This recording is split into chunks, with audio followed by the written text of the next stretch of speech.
Bienvenue sur Africa 24 dans cette nouvelle édition du QG News. Voici les titres de l'actualité. Après la démission du président Robert Mugabe, l'ex-vice-président en exil est attendu ce mercredi au Zimbabwe. Emmerson Mnangagwa sera investi président par intérim par le Parlement vendredi 24 novembre. En Côte d'Ivoire, le karité s'impose de plus en plus comme un produit d'avenir. 5e producteur mondial, la production ivoirienne de karité a atteint 25 000 tonnes. Et puis, A Hotel Called Memory, c'est le premier film muet de Nollywood. L'industrie cinématographique du Nigeria entend être un pionnier dans la diversification des genres, découverte dans ce journal. Son limogeage a été l'élément déclencheur de la chute du président Robert Mugabe à la tête du Zimbabwe. Il va le succéder. Emmerson Mnangagwa, l'ancien vice-président, sera investi ce vendredi 24 novembre, président par intérim par le Parlement, une fonction qu'il occupera pour 90 jours. On fait le point avec Ashley Duprat. L'ex-vice-président Emmerson Mnangagwa sera investi président par intérim ce vendredi 24 novembre. Il remplace ainsi le président Robert Mugabe, qui a dirigé le Zimbabwe pendant 37 ans. La transition est désormais lancée. Il faudrait qu'il élargisse les spectres politiques en incluant l'opposition, les MDC par exemple, la société civile et tout le monde. Sinon, ça sera une histoire qui donnera l'impression d'être un combat de la ZANU-PF pour protéger son pouvoir, au lieu que ce soit un changement de régime au bénéfice du peuple zimbabwéen. Propulsé le dimanche 19 novembre à la tête de la toute-puissante ZANU-PF, parti au pouvoir, Emmerson Mnangagwa a été déclaré dans la foulée candidat à l'élection présidentielle de 2018. Désigné pour diriger le pays pour une période de 90 jours, celui que l'on surnomme le vieux crocodile pour son caractère impitoyable, devra en priorité se pencher sur la situation économique du pays. Tout le monde sait qu'au Zimbabwe, l'économie est une question d'urgence. Il faut pouvoir redonner la confiance aux jeunes avec des emplois, rassurer les investisseurs et travailler avec des partenaires internationaux afin de faire repartir le pays de l'avant. En exil en Afrique du Sud depuis son limogeage le 6 novembre dernier, Emmerson Mnangagwa est attendu au Zimbabwe dans la journée de ce mercredi 22 novembre 2017. Le Tchad dément l'implication du président Idriss Déby Itno dans l'affaire de corruption et de blanchiment de capitaux aux États-Unis, une affaire dans laquelle est cité l'ex-chef de la diplomatie sénégalaise Cheikh Tidiane Gadio. La porte-parole du gouvernement tchadien dénonce des allégations mensongères et des affabulations honteuses. Selon Madeleine Allingué, le chef de l'État est victime d'acharnement de la part des Américains. Le thé et le café sont les principaux produits d'exportation au Kenya, mais la culture du macadamia s'impose petit à petit, notamment à cause de la forte demande à l'étranger, mais également pour ses rendements plus élevés. Corinne Comdam. L'agriculture est le secteur dominant de l'économie kenyane avec 26% de la production intérieure brute du pays. Le thé et le café restent les principaux produits d'exportation du secteur. Mais des agriculteurs se tournent aujourd'hui vers la culture du macadamia, nouvel or vert dont les rendements sont plus élevés avec une forte demande de cette noix à l'étranger.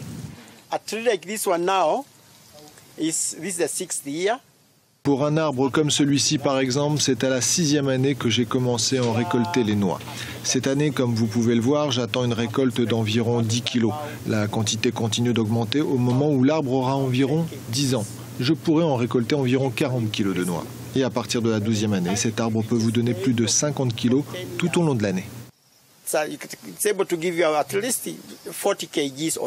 Selon l'Organisation des Nations Unies pour l'alimentation et l'agriculture, le Kenya est le plus gros producteur de macadamia en Afrique de l'Est.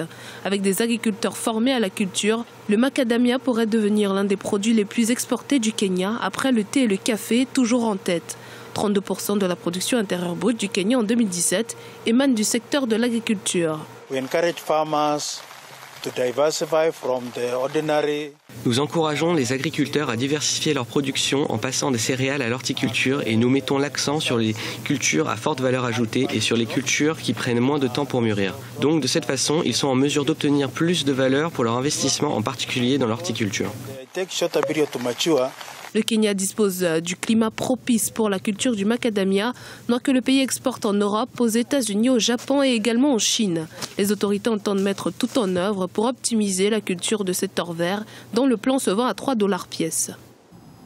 5e producteur mondial de karité, la Côte d'Ivoire souhaite diversifier son économie par ce produit. Filière porteuse mais peu structurée, le pays dispose de 5 unités de transformation qui ne transforment que 80 000 tonnes. Principale productrice du karité, les femmes plaident pour un accompagnement meilleur des États. Reportage de notre correspondant Olivier Collant. Le karité, nouvelle richesse de l'agriculture ivoirienne. Plus connu pour son beurre utilisé comme pommade, le karité constitue aujourd'hui un pôle de croissance agricole. La production de karité est en effet utilisée à 60% dans l'industrie cosmétique. L'industrie de la chocolaterie utilise 20% de beurre de karité dans ses produits. La demande mondiale de karité est de 5 millions de tonnes pour une production de seulement 4,2 millions de tonnes fournies exclusivement par l'Afrique. Le karité fait vivre 3 millions de femmes en Afrique. En Côte d'Ivoire, les productrices de karité sont au nombre de 152 000 femmes, pour la plupart analphabètes, qui réalisent une production de 250 000 tonnes. Le Bureau pour la mise en place de l'interprofession du karité souhaite leur formation afin d'assurer leur autonomisation.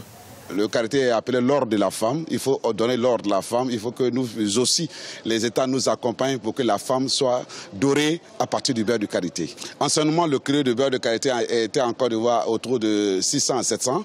Mais aujourd'hui, le beurre de karité coûte 1500 francs à Korogo.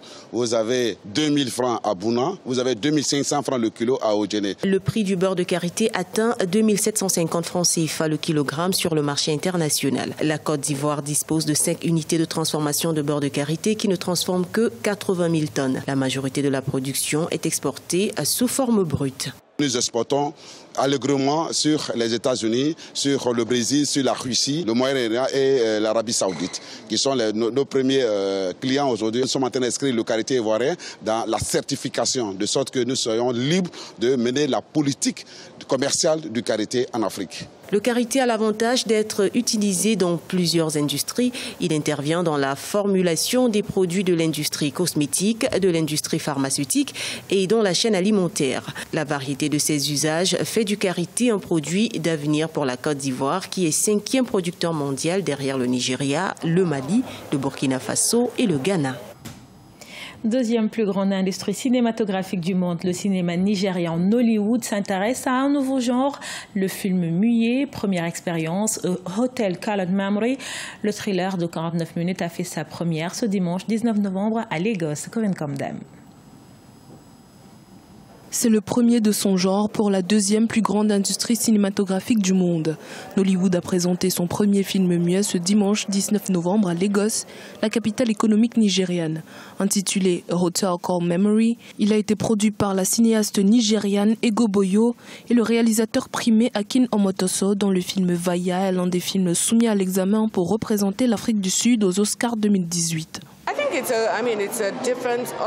C'est un genre différent et c'est bien que nous en explorions d'autres. Le cinéma est une des choses où tu sais que tu peux t'exprimer, tu peux être courageux, être audacieux, essayer de nouvelles choses. Et donc je pense qu'il serait bon pour Nollywood de voir qu'il y a d'autres domaines. Nous savons qu'il y en a d'autres, mais nous semblons nous concentrer sur un genre particulier.